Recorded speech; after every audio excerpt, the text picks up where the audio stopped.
Hello everyone, Vinex here, and I'm back with another video about Paw Borough. On November 15th, 2023, the website had a major overhaul to its general look and to the demo. Today, I thought I'd do a little showcase of what's new and how it functions. Now, this video is a little late because the demo was super laggy when it first dropped, but the team was very quick in getting things to run more smoothly again. So let's go on to the showcase. As you can see, things are very different to the old one. Even the preview I had shown in the intro, that was the mobile layout. It was still a desktop recording. Just I made the window smaller because trying to do a slow scroll of this full website, OBS did not like at all. Yeah, you can see it kind of like skipping a little bit. Something worth noting is that I am a little bit zoomed out. This is 80% zoom. This is how the site would look like fully zoomed in. So yeah, you don't get the sidebars, or I don't think you're supposed to get the sidebars normally. I'm not sure. I would have to check with multiple devices. Let me fix that a little bit. I just prefer the zoomed out look because it feels like I have more breathing room. I love sidebars. I love them so much. But yeah, let's explore. Let's try this out. So as you can see, you scroll down. Let's just get a full view of all of this. By default, you get the, I would say this is like the basic cat information on both of these, which shows the available breeds, age, and gender. Now moving on, we've got a lot, like the layout is so different and I love it. It's genuinely so easy to use. It's so easy to like understand what's going on. Some of the information might be a little bit hard to parse, like this color, this entire list of colors. I can see a new user being a little bit overwhelmed by it, but overall it's very well organized. As somebody who has been keeping up, I can definitely understand it a little bit better because I have been keeping up. I know what these little symbols mean, but I think it's like intuitive enough that somebody just like playing with it might be able to figure out what they mean. And then we have undercoat, which is just the colors, no patterns, which I will talk a little bit more about in a minute. But in short, they decided to go without the undercoat patterns as seen in the old demo in favor of having dynamic undercoats, which let me remove the high white so you can like better see the cat. Solid is not visible. Let's go for a tiger. So as you can see, the let's go for another pose that actually looks, you can see, get a better look of. There we go. So as you can see, tiger, it's the tiger overcoat. And then for the undercoat, well, first, you notice that it's very light. Like, where's the undercoat section of this? It's also very light. Now let's go for a color that's like incredibly bright, or rather a color that should be extremely dark and visible. Eclipse. Yeah. If you didn't catch it, I'll do a quick edit to show off which is which, but you can barely see it. Like, you can barely see a sliver of it. Okay, quick tangent. That's like another minor critique I have of this new demo layout. It's the fact that you kind of have to do a lot of scrolling down to do big changes, but you can't really see everything both ways. Like, to try to get a good look at both the cat and your options, you have to you have to choose. You really have to choose. You can't have both. Now, I realize this is a limitation of having them both visible up top here, and that's because later on we'll mess around with it. You have this generate kits option for this new demo, and I'm aware that in the what is assumedly going to be the final form of a cat previewer, it'll just be single cat. They have said that this layout is just to streamline both the new demo and the ability to generate kits based off of these previews. So I understand. I understand why it's this way. So going back to the undercoat thing, as you can see, uh, if you change this, you can not see much of a difference outside of the actual shading, the shaded area. Some of them might have it more dramatic. No, none of them. And it is okay. So I guess on Tiger, none of them are that visible. And maybe it's because I chose a very light shade or a very light overcoat. Let's go to a Mahi Mahi. Oop. As you can see, okay, so it is visible a lot darker. You can have darker colors on some undercoats, but it still does a heavy amounts of lightening, which some people do like. I do enjoy. I I'm mixed. I'm very mixed about it, mostly because my one of my planned founders had an undercoat that was not only the gradient pattern, which is now gone, but it was also just a general darker tone. And now, because of this, I can't have that. I'll try to recreate him in a minute so I can show you what I mean. But a lot of people have expressed great frustration in this forced lightening uh, mechanic, which I think is a good idea in principle. Like in theory, yes, I appreciate the developers wanting to ensure that that every generated cat is like generally very appealing to look at. But that said, you can only do so much, and you have to kind of accept that at some point there are going to be cats that don't look good. Like, just for a general example, let me turn off this overcoat. This is a double eclipse. I think somebody who went out of their way to either breed for or buy a double eclipse cat will understand that they want an extremely dark undercoat and not something this lightened. You know what I mean? Okay, that rant aside, let's keep on exploring. So I kind of got lost in the undercoat sauce and already showed off some other stuff, like this accent system. Yep, it's accents, but let me dial it back and go back to the next on the list, which is the eyes. The eyes have now been slightly adjusted to be split from just a burrow slash type scenario to now be burrow, pattern, and palette, which I think is very fun. So as you can see here, we have duo a duo palette with the Starstruck pattern from the Harvest Burrow. Yes, you love to see it. Let's do some randoming. That's still stuck on duo. That's still stuck on Starstruck. Oh, you're getting silly. All right, now to Soul. But yeah, um, again, this is part of the length height problem.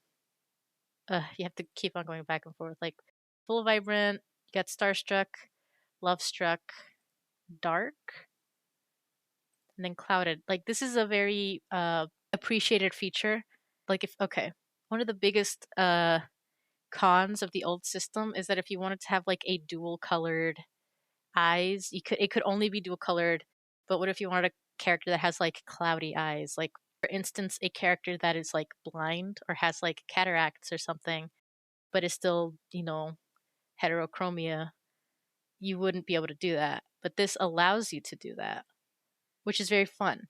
This is a very fun feature. Um, we love it. You love to see it. And I love these extra eye patterns that we got. This Love Struck and Starstruck. They're very, very cute. I'm sure people are very appreciative of it. I love Love Struck. Let's check it on Vibrant Abyssal. Sorry. There you go. Heart eyes. And for a more traditional heart color, let's go. No! Bug caught live on camera. The eye palette disappeared. Sad. We have to random. There we go. First try. So red eyes, traditional red eyes from the Metropolis. All right, because that's a little bugged now and I don't want to deal with it. We're going to do a quick refresh. Huh! All right, so let's look at the accents now. Accents, another big change. Instead of just one accent, we now have two accents to work with. And this was added as a sort of consolation to the fact that we are not able to have undercoat patterns anymore. So now we have two more levels of, we have an added level of customization, but also net zero level of customization. It's a little bit weird to think about. So something kind of interesting is that none of the old accents even carried over. None of them. To be fair, we had a very limited selection of accents to even start with, but it was very simple. They were cheeks, which was just two little cheeks, uh, lollipop, which was two little cheek patterns that were swirly with a little swirly on the tail, and mittens, which was just little toe coverings. None of that is here, which is a little bit of a shame because I think even though they were very simple, they had a lot of charm to it. I know a lot of people have said that they kind of didn't see the use in cheeks in particular since it's so low coverage. But I was like, little cheeks. It's cute. It's cute. But yeah, we don't have any of that here, and that's as a result of this overall like style revamping.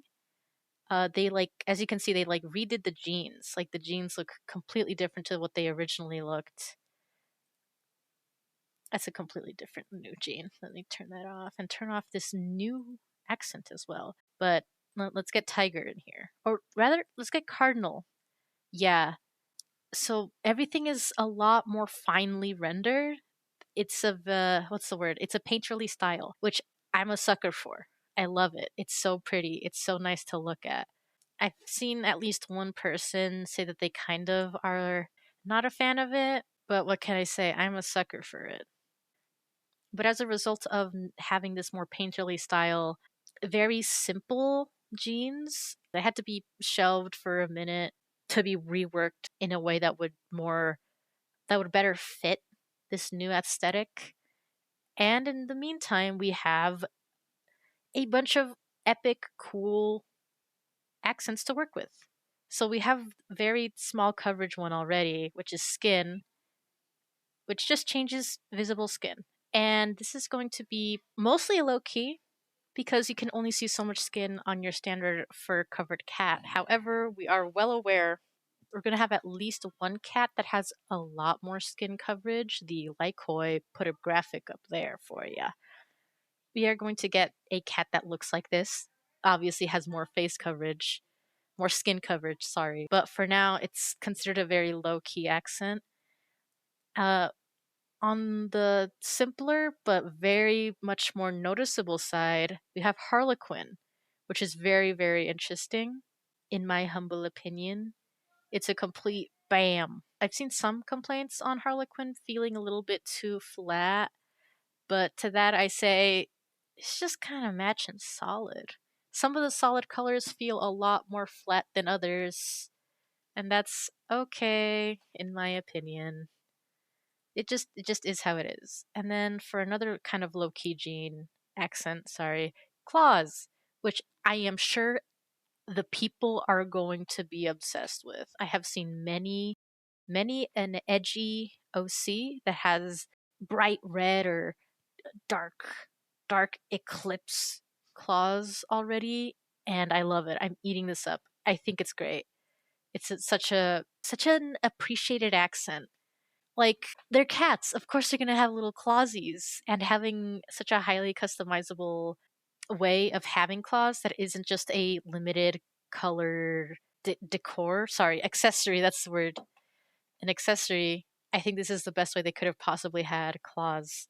Um and I was a claws accent truther from the beginning.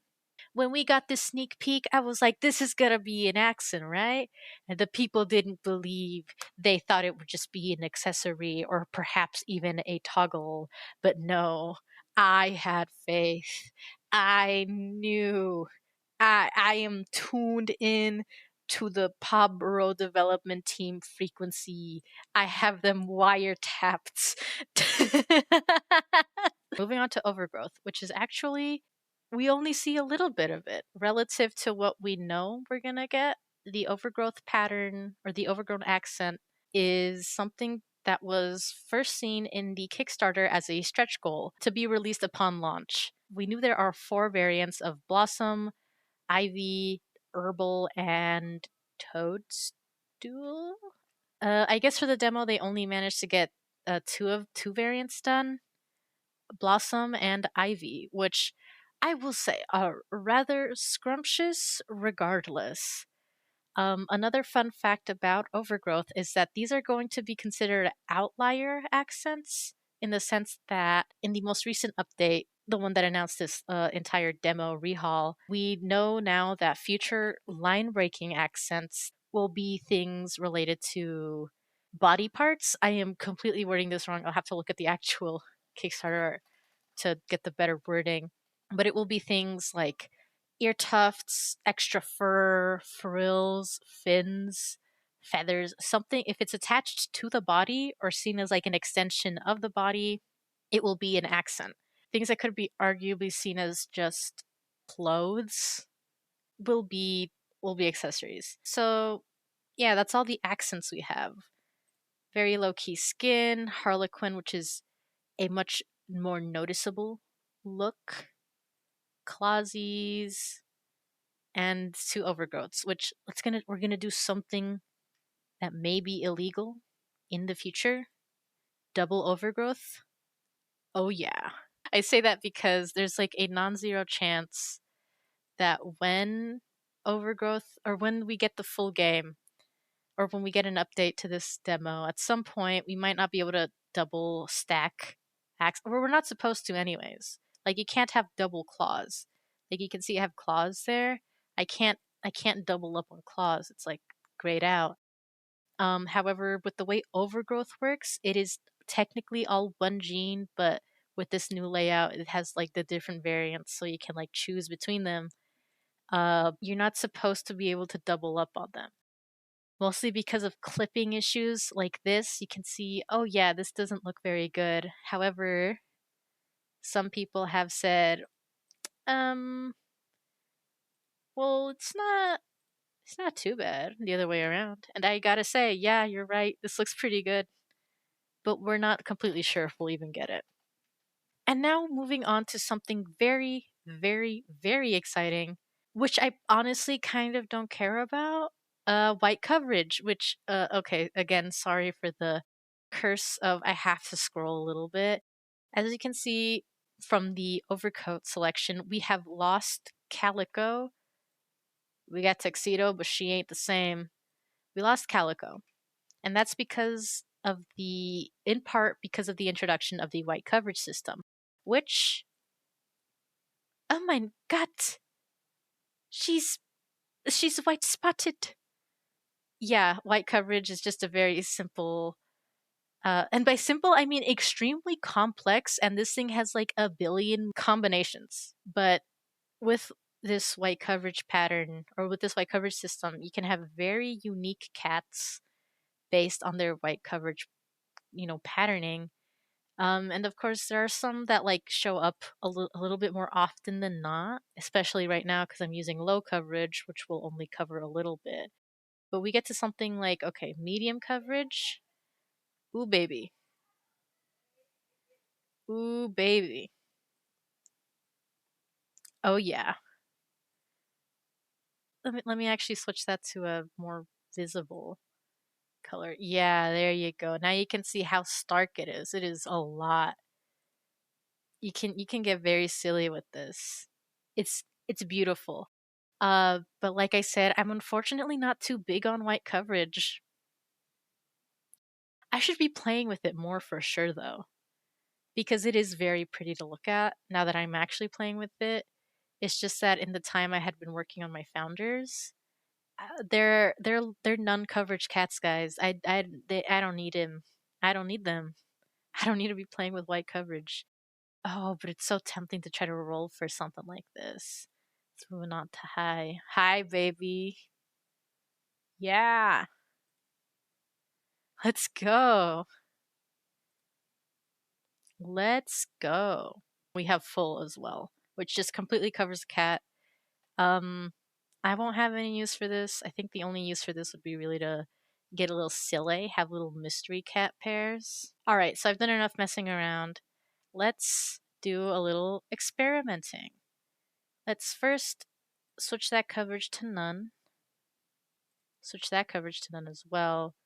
Lock it. And do a little bit of randomizing until we get something that's like very stark in colors and ranges. We're getting a lot of short hair. The short hair bias is crazy in here. Okay, there we go. I was gonna say I don't think I've seen a single ragdoll. All right. Overgrowth, none. You're getting blossom.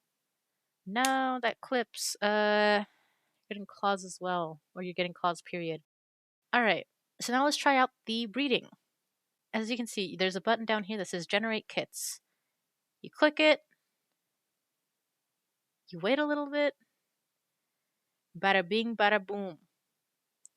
You get to see babies now. Yay!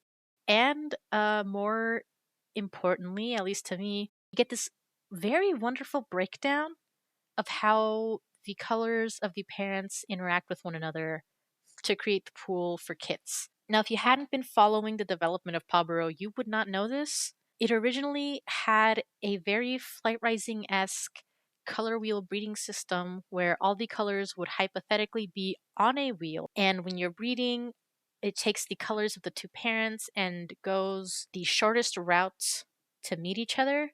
And the pool for colors of that kit would be whatever. Now, I would have to go back to the Kickstarter page to, read it and tell you for sure the exact reasoning of why they changed it from color wheel to this.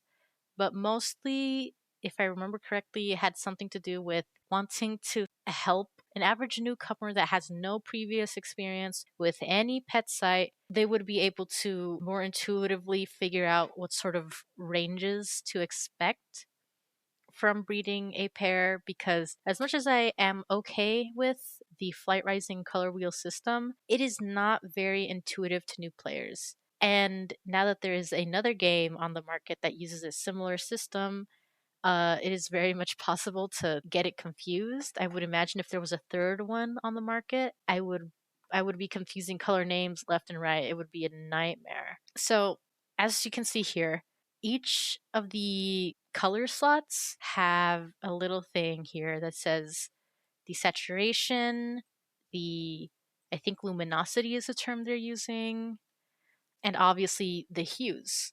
So for overcoat, looking at the two parents, let's scroll all the way back up. You have hawk and rose. And as you can see, hawk is a brown color, very obvious, and rose is a pink color. Now, those individual colors are considered saturated, so we get a pool of just saturated colors. However, we also get a dark and medium pool, and I'm assuming the dark is coming from the hawk, and the medium would be coming from the rose. So you get a pool of saturated colors that are either dark or medium, specifically that are from the brown and pink hues. And I am aware I did not explain that all that elegantly, but that's kind of the gist of it. All of the colors operate this way. They all have you can see here, a luminosity value. Lightness might be a better term. A lightness level and a saturation level, which is determined by a full sun, or I guess, yeah, a full sun would be considered the lightest color. Then it goes down to a half full sun, which is a medium color, and then a blacked out sun, which is a dark color. And these little teardrop shapes just refer to saturation. So a light but very saturated color would be shrew here, but a light desaturated color for comparison would be puffin. It's a lot to take in, but I appreciate it. I think I like this system more. And now that I'm going to hit generate kits, it's going to be completely different. So let me change it back to hawk. And yeah, I think with this system, you can kind of assume better what the general look of the kits are going to be. just based on looking at the parents, you can probably figure out it'll probably be something dark and something maybe not so dark with, you can get a better idea of what they'll look like. Of course, not everything's going to be pretty because you can't expect something random to be completely pretty all the time. You do have to put a little work into ensuring you have pairs that you think are aesthetically pleasing that'll produce aesthetically pleasing kits. But even this little demo example, we're getting some bangers. We're getting some cutie patooties here. So now that we've explored the demo, let's try playing around with it and remake my planned founders, Cherry Leap and Pumpkin Spice. Cherry Leap is going to be very easy because everything that she was is right here. We have the overcoat, we have the undercoat, just changed name. Unfortunately, oops, that's locked for some reason. What we don't have is her original accents, which were mittens, but given they were pretty minimal, we can get away with not having them. Now let's just fix up the eyes, and voila, Cherry Leap. Pumpkin Spice is going to be so much harder to figure out, unfortunately, because, well, as you can see, we do not have the Snowfoot anymore. It was replaced with the Prowlers, so there could be more visual distinction between the three breeds. And okay, fair. They are all very visually distinct. I thought the Snowfoot was pretty distinct from the Ragdoll, but other people disagreed, and it doesn't matter to me. So for Pumpkin Spice, we're gonna stick to the short hair look, but we're gonna switch to the Venus pose because it just has a better like presentation. Let's turn off those accents. Now, Pumpkin Spice was a tangerine overcoat with the cardinal pattern. However, the undercoat used to be called cider. It's been renamed to cinnamon, and it's not that it doesn't look good. It's the fact that it doesn't look like how I wanted it to. But yeah, that's how they look directly from their original incarnations, or at least as best as I can recreate.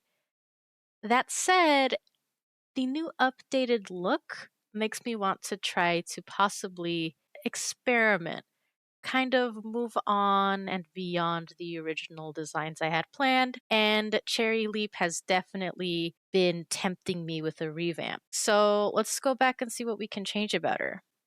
Now, the first obvious thing, Tiger is nice, but Valentine, oh baby Valentine.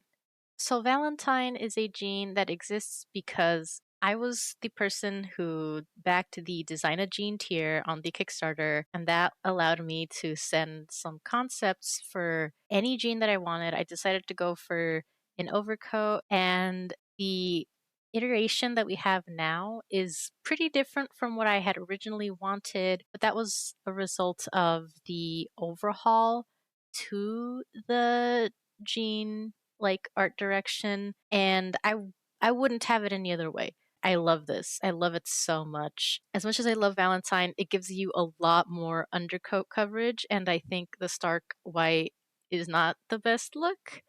So, you know, lighten it up, turn it pink. She's a cutie. She's a cutie patootie.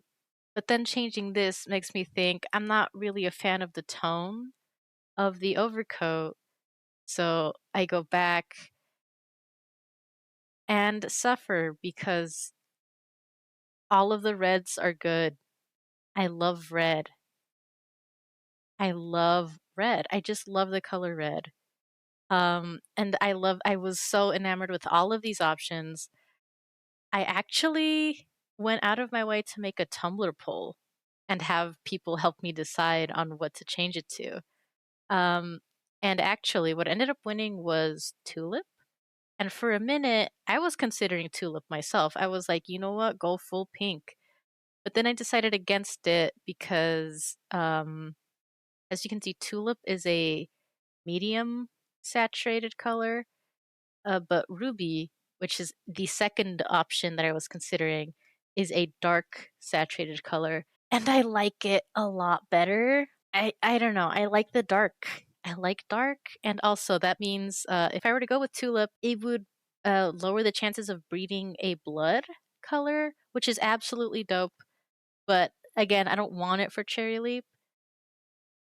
But if I want to have it in future kits, I would rather go with the ruby to sort of limit the chances. Um, Revamping pumpkin spice is going to be impossible until I can get Snowfoot's back in the demo because that's the vision I have for pumpkin spice, and I don't think I can ever really compromise on having a short hair to really, finagle around. That said, if we're talking just colors, especially for the purpose of creating ranges for breeding, because I am planning to be a like regular breeder of cats, I guess. There's no normal way to say this. I should probably be taking more stock in what I want to see in the ranges of my future kits. So let's where is it? Cinnamon. So just starting here, let's take a look at some kits they would make. Ignore this visual glitch. Doesn't exist. So just looking at these kits, I can see they have a very wide range all across. And this first round of kits generated don't seem too bad. This one's a little wonky, but the rest seem pretty okay. Next round, they all seem pretty okay. This one's also a little wonky. Third round, again, they all seem to be throwing some pretty good ones, but I have been experimenting with this on my own time, and sometimes they get a little not great. I won't lie. Whenever we haven't generated one, but I think orchid is a possible color on this little roulette, and when we get stuff like this, it's not looking too good for me. I don't really like it. So going back, we can look at what we're dealing with and adjust accordingly. So we can see that ruby is a dark saturated color, while tangerine is a desaturated medium color. And as I have mentioned before, I want to breed for not breed for, but have blood be more easily achievable in the pool. These factors these factors make it really difficult to get any blood. And it's also worth noting that the orange category also has a very special color known as daybreak, which, oh yeah, I want that. I'm going to want that. And as you can see, daybreak is a medium saturated color. So what is the move here? The move here is to stick to saturation, keep dark, but maybe move up to medium. And the closest alternative to tangerine is sweet potato. And you know what? I dig it. Now, where I really do take an L though, and compromise on my existing beliefs is the undercoat. And oh, so as you can see, Sakura is a light saturated color, while cinnamon is a desaturated medium color. Now, because of this, the range is saturated and desaturated light and medium colors. And that's what's getting me some of the undercoats that I'm not really a fan of. The rose, watermelon, dragon fruit, begonia, and orchid that I feel really, really, really clash with the other pools. So the answer to this is I cannot go dark. If I really truly do want to avoid the kits having a really clashing pink undercoat, I have to go light. I could possibly also stick to saturated, but I like the desaturated colors. There aren't really any special colors I could really go for. Well, I guess I could try for. No, I wouldn't even be able to go for daybreak because Daybreak is a medium, and I want to avoid the medium. So my options are either a saturated light color or a desaturated light color. And pumpkin for pumpkin spice. I am a simple person and I want pumpkin spice to be sweet potato and pumpkin colored. I don't think it necessarily has to be any more deep than that. So using that, let's generate a new set of kits. You can see the difference already in the appearance and in the ranges. And I kept the accents normal color, or I kept the accents the previous color so you could get an idea of how drastically different the ranges can be.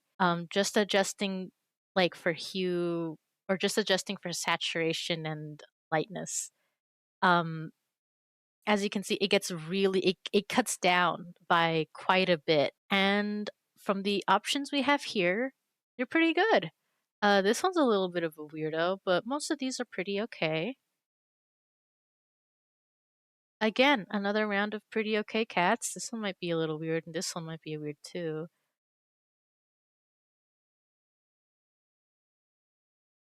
A little bit bright, but again, these are pretty okay pretty okay generations mostly. There's just and there's also the fact that there's really no avoiding it. Because I am mixing orange and pink palettes. Try as I might, uh it's I can only do so much. I can only do so much. I'm mixing pink and orange palettes that tend to be saturated or desaturated. It's an L I'm gonna have to take regardless, but I think this is a look I'll probably end up going for. Maybe we still have a lot of changes left to see. So, yeah, that's where we're at right now. I'm pretty confident in this being my final design for Cherry Leap. Anything could happen for Pumpkin Spice.